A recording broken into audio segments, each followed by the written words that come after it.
गुरुर्ब्रह्मा गुरुर्विष्णु गुरुर्देवो महेश्वरा गुरु साक्षात् परब्रह्म तस्मै श्री गुरुवे नमः। हेलो दोस्तों, नमस्कार। आज हम हिंदी विषय में पढ़ने वाले हैं। आप लोग ध्यान से देखिए, समझिए। तो सबसे पहले आज हमारा टॉपिक है हिंदी की बेसिक क्लास। हिंदी का जो है वर्णमाला होता है, वर्ण के बारे में जानकारी करेंगे। आइए हमारा वीडियो आप लोग ध्यान से देखिए तो समझिए। हंसते गाते हिंदी सीखना है, एकदम बोर नहीं हो गया आप लोग, लेकिन थोड़ा ध्यान तो देना ही पड़ेगा। तो ठीक है, देखिए। सबसे पहले हिंदी में हमें वर्ण की जरूरत होती है, लेकिन इसके पहले भाषा। हिंदी की भाषा आई कैसे? हिंदी की भाषा यानी भाषा जो शब्द है, भाष शब्द से बना है। भाषा, ये भाष शब्द संस्कृत की भाष शब्द से बना हुआ है, जिसका अर्थ होता है बोलना या ध्वनि। तो भाषा की सबसे छोटी इकाई ध्वनि होती है, लेकिन यहाँ पर भाषा की सार्थक इकाई वाक्य होती है। क्या होती है? वाक्य। ये आपका हो गया भाषा की सार्थक इकाई वाक्य, और वाक्य की सार्थक इकाई उपवाक्य। ये हो गया आपका उपवाक्य। उपवाक्य के बाद में पदबंध आता है। पदबंध। और पदबंध की छोटी इकाई क्या है? पद। पद या शब्द भी इसे कहते हैं। और इसकी भी छोटी इकाई अक्षर। इसकी छोटी इकाई अक्षर। और अक्षर की छोटी इकाई ध्वनि या वर्ण। अब भाषा जो हिंदी भाषा हमारी, उसको बोलने के लिए हमें इतने कदम आगे बढ़ने होंगे। इसके बाद में फिर आता है ये वर्ण। अब हमें वर्ण सीखना है कि कैसे, वर्ण का शाब्दिक अर्थ क्या होता है। वर्ण का अर्थ ध्वनि, यानी भाषा की सबसे छोटी इकाई ध्वनि को ही वर्ण कहते हैं। वर्ण। और हिंदी में वर्ण ही मेन है, यही मुख्य है, इंपॉर्टेंट है। ये जानना बहुत जरूरी है। तो वर्ण किसे कहते हैं? भाषा की सबसे छोटी इकाई। भाषा की सबसे छोटी इकाई ध्वनि। ध्वनि को ही वर्ण कहते हैं। ध्वनि को ही वर्ण कहते हैं। ये आप लोगों को समझ में आ गया होगा कि वर्ण किसे कहते हैं। यानी हमें कोई भी भाषा बोलना है तो सबसे पहले वर्ण की हमें आवश्यकता होगी। फिर वर्ण से अक्षर बने, अक्षर शब्द बनेंगे, तभी हम आगे कुछ बोल सकते हैं, बात कर सकते हैं और एक दूसरे से अपना विचार व्यक्त कर सकते हैं। तो अब हमें वर्ण का पता हो गया, लेकिन अब हमें वर्णमाला के बारे में जानना जरूरी है। अब आइए देखते हैं वर्णमाला क्या है। वर्णमाला, जिसे इंग्लिश में अल्फाबेट कहते हैं। अल्फाबेट। अब वर्णमाला किसे कहते हैं? इससे साफ जाहिर होता है, इसमें कोई परिभाषा, कोई कुछ नहीं याद करना है। वर्ण अभी आप लोग जान ही गए कि सबसे छोटी इकाई ध्वनि होती है, ध्वनि को ही वर्ण कहते हैं। अब वर्ण के व्यवस्थित समूह को जो इकट्ठा लाइन से लिखा हुआ हो, यानी स्वर अलग हो और व्यंजन अपने लाइन में हो, उसी को हम क्या कहेंगे, वर्णमाला कहेंगे। इसमें कोई परिभाषा, कोई कुछ नहीं। जैसे हम फूलों की माला बनाते हैं, एक एक माला जो है लगा करके, और फिर हमारी संपूर्ण माला तैयार हो जाती है, एक पूरी तरह से माला तैयार हो जाती है, उसी प्रकार से वर्णमाला है। तो अब हम ये सीखते हैं कि वर्णमाला क्या है और कौन कौन से उसमें अक्षर समाहित देख लेते हैं। जैसे सबसे पहले स्वर आता है, तो ये देखिए आ, ये आ, इ, ई, उ, ऊ, ऋण, ए, आए,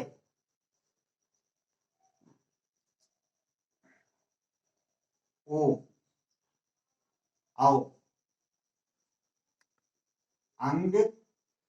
अब ये देख लीजिए, जैसे अब हमें सबसे पहले वर्ण लिखना था, अब इसको गिन लेते हैं, काउंट कर लेते हैं।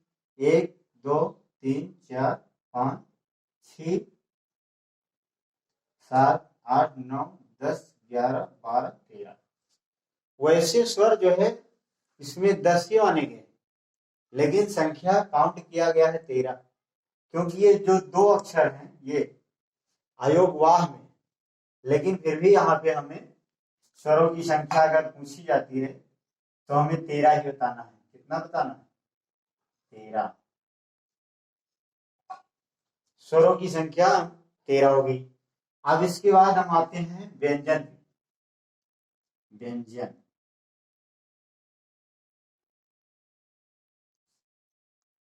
व्यंजन हमारा का से चालू होता है, क, ख, ग, घ, ङ।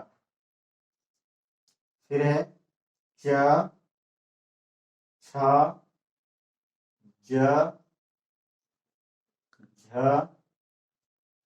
ञ। इसके बाद फिर ट, ठ, ड, ढ, अण।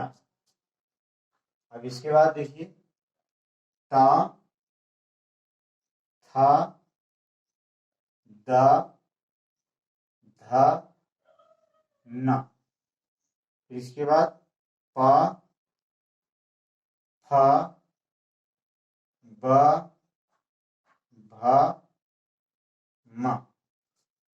इसके बाद य, र, ल, व। स,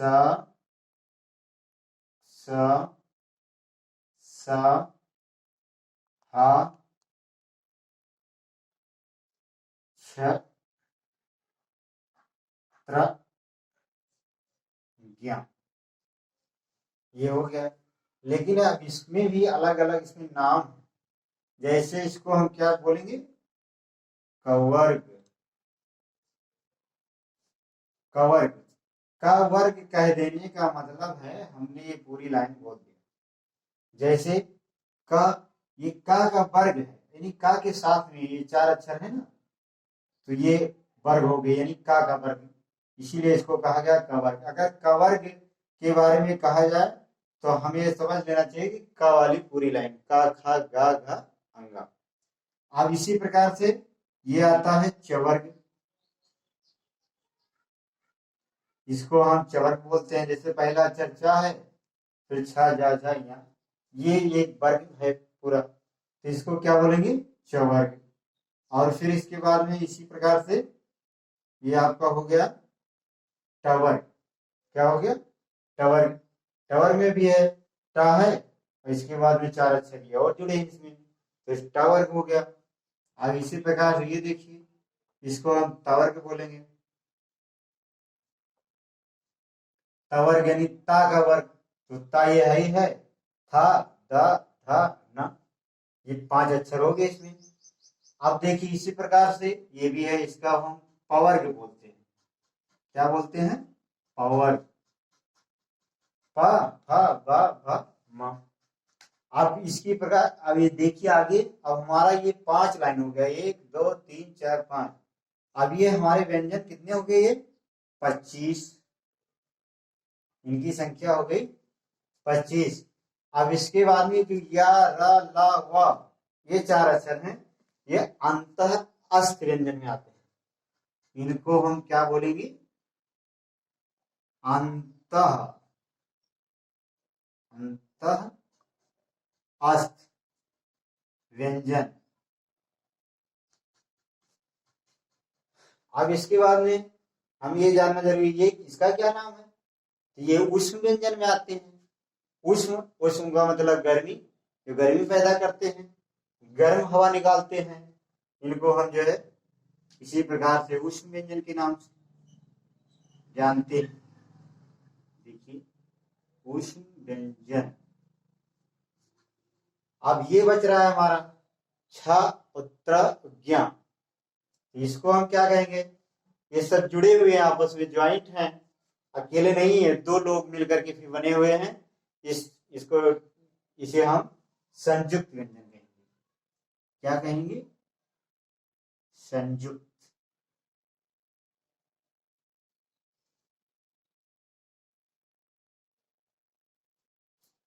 ये 4 होते हैं, इसमें एक और भी है श्रा, और इसमें यहाँ पे ड़ा और ये ढ़ा, ये द्विगुण व्यंजन है, इसको हम कहते हैं द्विगुण व्यंजन।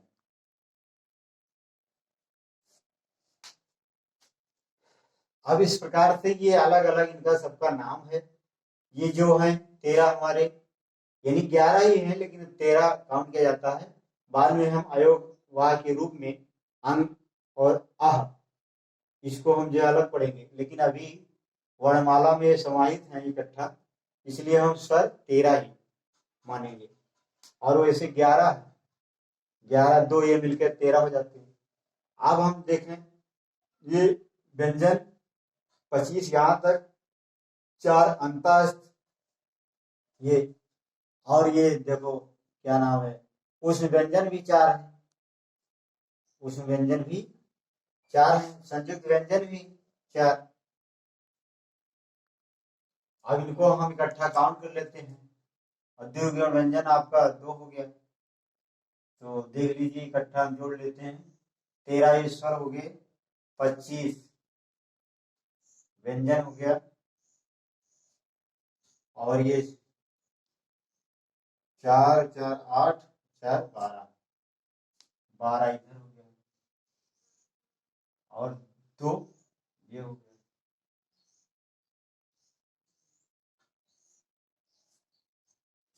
4 3 12, 2 ये 25 ये 3 5 8 2 10 2 12, 12 के 2 हासिल आए 1 2 और 2 4 1 5। कुल जो है हमारे, अगर कोई पूछता है कि वर्णमाला में कितने अक्षर होते हैं, टोटल 52, यानी कुल वर्ण, कुल वर्णों की संख्या हमारी क्या है, 52।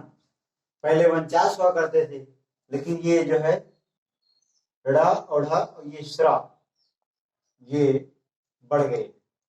अब हमने तो ये जानकारी कर लिया कि हाँ ये अ है, ये आ, ये ई, ये औ, ये आ, लेकिन अब इसमें हमें एक ये जानना जरूरी है किस किस अक्षर से ये ज्वाइंट। आइए देख लेते हैं। ये जो है का, धन, सा, ये छा बन गया, बराबर क्या हो गया, छा। त्रा को देख लीजिए, ता, धन, रा, बराबर ये क्या हो गया, त्रा। और ज्ञा, ये ज्ञा में हो गया ज्ञ, धन, ज्ञ, बराबर ये हो गया ज्ञ। श्रा देखिए, सा, धन, रा, बराबर ये क्या हो गया, श्रा। अब इसके बारे में भी हमें नॉलेज हो गया। अब हम इसके बाद ये संपूर्ण ज्ञान वर्णमाला का हो गया, लेकिन अब इसके आगे हम क्या पढ़ेंगे? स्वर। सबसे पहले स्वर स्वर सॉरी स्वर के बारे में पढ़ेंगे। तो स्वर कितने प्रकार के होते हैं, अब हम इनको पहचानेंगे। अब इसको हम ऊपर वाला मिटा करके फिर बताते हैं। अब हम स्वर के बारे में देखेंगे कि स्वर के कितने प्रकार होते हैं, आइए जानते हैं। क्योंकि अभी हम इसके पहले वर्णमाला के बारे में अब जान गए, पढ़े, लेकिन अब वर्णमाला जान गए, अब स्वर को भी जानना जो है, व्यंजन को भी जानना जरूरी है। व्यंजन के जानने से पहले स्वर के विषय में बात कर रहे हैं, ध्यान दीजिए। स्वर तीन प्रकार के होते हैं। नंबर एक, ह्रस्व स्वर। ह्रस्व स्वर, इसमें जो है छोटे अक्षर होते हैं, एक मात्रा का समय लगता है, जैसे आ, ई और उ। ये तीन अक्षर आते हैं ह्रस्व स्वर में। अब अगला देखिए, दो, दूसरा दीर्घ स्वर। दीर्घ स्वर,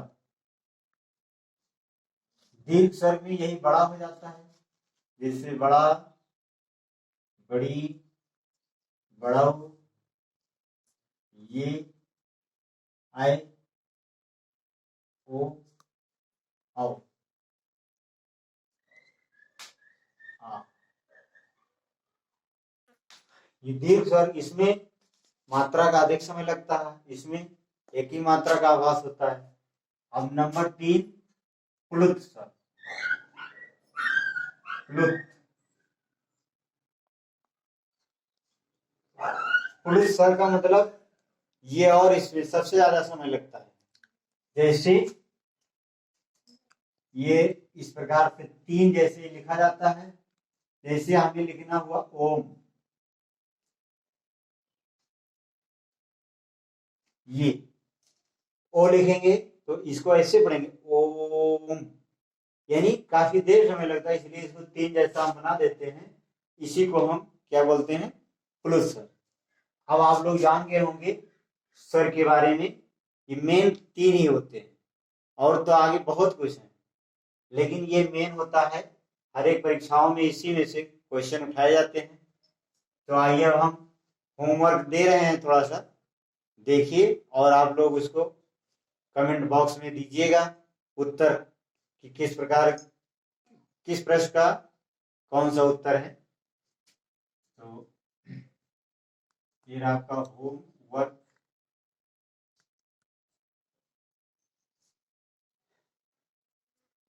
पहला प्रश्न,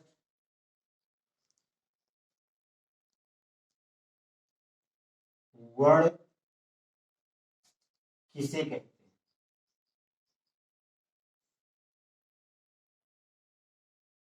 वर्ण किसे कहते हैं? दूसरा प्रश्न, वर्ण किसे कहते हैं? दूसरा हो गया वर्णमाला। वर्णमाला में कुल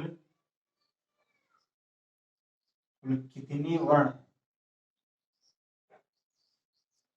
कुल कितने वर्ण हैं? दूसरा सवाल हो गया। तीसरा सवाल,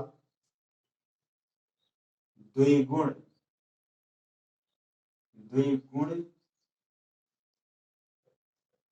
व्यंजन, व्यंजन कौन है, कौन से हैं, इनको बताना है। चौथा सवाल, ऊष्म व्यंजन, ऊष्म व्यंजन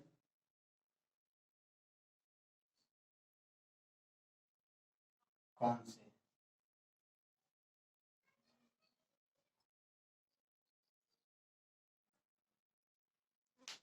ये चार सवाल हमने दिया है। 4 सवाल का ये उत्तर आप अपने कमेंट बॉक्स में लिख के दीजिएगा। फिर हम देखें कि आप लोग कितना रुचि ले रहे हैं। अब ये वर्णमाला और स्वर के बारे में आज पढ़ाया गया। शेष फिर हम जो है कल पढ़ाऊंगा। अगर ये हमारा वीडियो आपको अच्छा लगा हो तो लाइक, शेयर एंड सब्सक्राइब करना ना भूलें। बहुत बहुत धन्यवाद समय देने के लिए। Thank you, bye bye, Tata.